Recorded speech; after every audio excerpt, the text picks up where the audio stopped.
Hey guys, my name is Mark Score. I'm a professional video marketer, musician, and writer. I get paid to do a lot of different creative jobs. It's always hard to market yourself as a creative because if you say you're a professional video marketer, it might also not be obvious that you do music professionally or you write professionally. Creative just seems so broad. I've never loved that term. I used to try to market myself as a professional artist, but that's a problem in and of itself that I'll probably discuss in another video. Today, I wanted to talk to you about how I make a living as a creative. It's really no mystery that some fields are highly competitive, and pretty much every creative field is just that.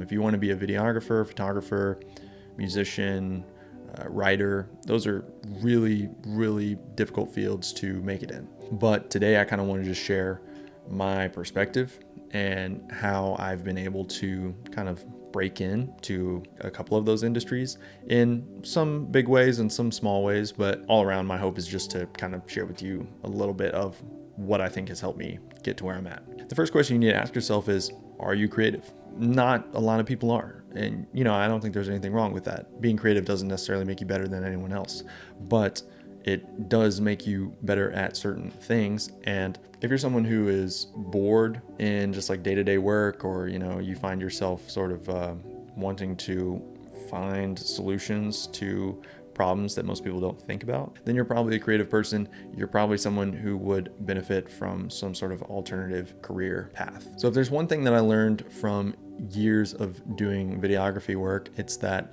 my clients have a very specific vision, and a lot of times they don't know how to articulate it. They have it in their mind, but they can't put it into words. They can't really describe it to me. It is my job as a videographer to sort of pull that out of them. I have to take on their perspective to try to figure out what it is that they want. And then I give that to them. That is the job of all creatives, essentially. You need to figure out what people want, or you need to take on the perspective of different people, and you need to use that in order to bring something into the world that people want, but they don't even know that they want, or maybe they can't describe it. Because I feel like this is where a lot of creatives get hung up. They get into this starving artist mindset where they're like, well, if I want to do what I love, then I'm not going to be able to make any money doing it. Or if I want to make money, I got to go do something that I hate. I mean, it's true that it takes a long time to actually get to a point in your career where you feel like you're doing work that you love and you're getting compensated fairly for it. But I want to tell you right now, these things are not mutually exclusive, and I think this is a defeatist mentality. I think it's just a cop-out. I think people maybe look for excuses why they're not as successful as they otherwise could be if they really applied themselves. Step one is you need to generate awareness. You need to generate awareness of yourself. You need to generate awareness of the needs of the market. You need to generate an awareness of the flow of culture. Where are things headed? What's hot right now? What are you seeing that maybe other people don't see? What do people want? Where is the flow of desire? These are all things that you sort of need to be aware of. And the minute that you stop being aware of them, you lose your competitive edge. There's always going to be people who are up to date on how to use the hardware and the software. But being creative is not necessarily only about being able to use these tools. Really, it's about being able to bring into reality whatever it is that is in your head, or whatever it is that is in your client's head. So if your goal is to make it as a creative, you need to always be thinking about, well, how can I combine creativity with marketability? Because, you can be super creative, but if what you're making is not useful, or if what you're making is kind of weird and alienating to people, that's fine. It's no one's saying you can't create stuff that you want to make, but, you might not get paid for it. And if your goal is to do creative work, you got to learn how to make stuff that you like, that's sort of your own pet project, but you also got to learn how to kind of cater to the market when it's useful or when it's necessary. When it comes to creativity and marketability, it is definitely possible to combine the two. They are not mutually exclusive. Beyond generating awareness, I would say the second thing is you need to think about this holistically, right? Being creative is not just, having cool ideas. What use are they if you can't execute them? There's this quote from Sam Hyde where he says you need to approach creative work as if it's sort of like a blue collar discipline. And I totally agree, because one thing that's been able to differentiate me in the past is willingness to get dirty, right? It's like, if when you're doing your creative work, you're worried about how you look, or you're worried about sweating, or you're kind of just like wanting to take it easy, I mean, how competitive can you be that way? And also, how much work can you get done? I think that might be what separates like actually creative people from people who just want to appear creative.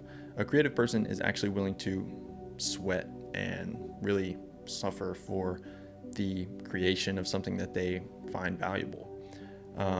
Whereas a person who wants to be seen as creative might just do the bare minimum. But again, it's a holistic process. It's more than just the mind. It is a combination of body and mind. As a creative, it is your responsibility to become more virtuous in order to solve problems that the vast majority of humanity either doesn't want to solve or can't even see in the first place. You have to be able to take on multiple perspectives, sometimes at once.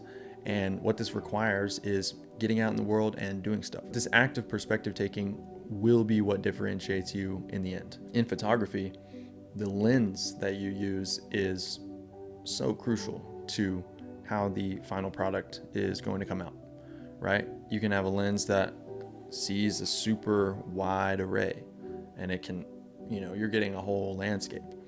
Or you can have a lens that is really focused. And as a creative, you need to be able to kind of pivot between these and kind of like oscillate between having a really wide scope, really wide vision, and then also being able to hone in and focus on the tiniest little details. You have to realize that it's a journey, okay? It's not about setting one goal and just mindlessly pursuing it. It is about developing and self-actualizing as a person. Don't get trapped into telling yourself, I have to only do this one kind of work. That was for me for a long time. I took the advice of niching down and I thought, well, if I'm a videographer, I need to only do this certain kind of videography work. I only need to shoot these kinds of videos. And it was great for a time. Like, once again, it's that variation between focus and a wide perspective. So if I want to make a ton of money in one field, niche down super specific. I only shoot one type of video and I just get really good at that. Just be a sniper. If my goal is survivability, or my goal is to be able to adapt to the times, which are changing and are going to continue to change at an increasingly rapid pace, then I need to be able to take on sort of all kinds of work. I need to be able to commit to a spirit of learning. I need to be able to constantly be trying to develop, adjust, and actualize. The number one thing that will set you apart from most other creatives is humility. So another big thing in the creative field, whether it be video, whether it be music, whether it be whatever, so much of the game of being a quote-unquote artist or a quote-unquote creative is status, right? Because we're not always getting paid in money. Sometimes what you're getting paid in is recognition or exposure or networking opportunities or whatever.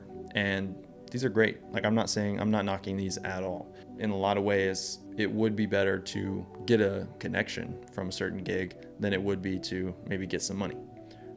Because that connection, you could leverage that into something way bigger, way more important.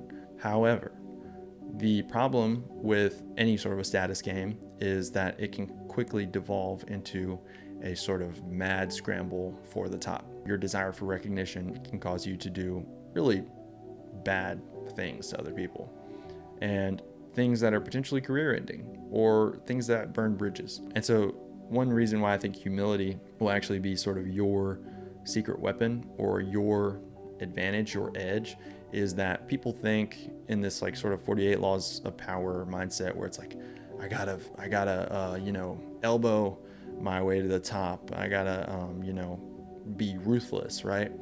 But if you're somebody that people just love working with, if you're always giving credit to other people rather than yourself, in a weird sort of a way, all of it comes back around to you. Like everything you put out there ends up coming back around to you anyway. In my experience, it's always been worth it to sort of just try to stay humble, right?